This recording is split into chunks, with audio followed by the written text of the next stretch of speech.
Hi friends, welcome to my channel. Welcome back to my channel. ఇలాగ చాలా సార్లు చెప్తున్నాను, బ్రేక్ చేయట్లేదు. వెయిట్ లాస్ వీడియోస్ అసలు తీయట్లేదు. ఆల్మోస్ట్ నేను ఒక 1 year నుంచి సరిగ్గా తీయట్లేదమ్మా వీడియోస్. ఎందుకు అని అసలు ఏదో ఒక డిస్టర్బెన్స్ వస్తుంది, కుదరడం లేదు అసలు తీయడం. సో ఇప్పుడైతే కంటిన్యూ చేద్దాం అనుకుంటున్నాను. ఇది ఈ రోజు ఫస్ట్ కదా, April 1st మాట. ఈ రోజు నుంచి మనది 30 days వెయిట్ లాస్ ఛాలెంజ్ అని కంటిన్యూగా వస్తాయి.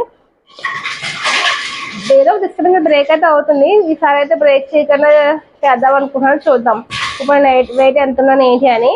లాస్ట్ టైం స్టార్ట్ చేసి వదిలేసాను ఒక 12 days అలా చేసి, కానీ వెయిట్ ఏం తగ్గలేదండి, ఇంకా అంతే ఉన్నాను. చూద్దాం ఇప్పుడు ఫస్ట్ అయితే వెయిట్ చూద్దాం ఎంత ఉన్నాం ఏంటి అనేది. డే 1 వెయిట్ చూసేద్దాం రండి. ఇప్పుడైతే నేను వెయిట్ మిషన్ ఎక్కుతున్నాను అనమాట. ఇప్పుడు చూడండి. సో ఇప్పుడు నేనైతే వెయిట్ మిషన్ ఎక్కేసాను. వెయిట్ అయితే ఇప్పుడు దగ్గరికి వచ్చి చూపిస్తాను, చూడండి ఎంత ఉన్నాను ఏంటి అన్నది. ఎంత ఉన్నాను అంటే 86.25 మాట. సో ఎప్పటికీ నేను 86లోనే తిరుగుతుందండి, అటు ఇటు ఫ్లక్చువేట్ అవుతుంది వెయిట్. ఈ రోజు నేను వచ్చేసి 86.25. అలాగే రేపు ఎంత వెయిట్ ఉన్నాం ఏంటి అనేది కూడా చూసేద్దాం. సో ఇదండి ఈ రోజు వెయిట్ లాస్ వీడియో. మీకు ఎలా అనిపించిందో కామెంట్ చేయండి. అలాగే please like, share and subscribe to my channel. Thank you for watching. See you in the next video. Take care. Bye bye.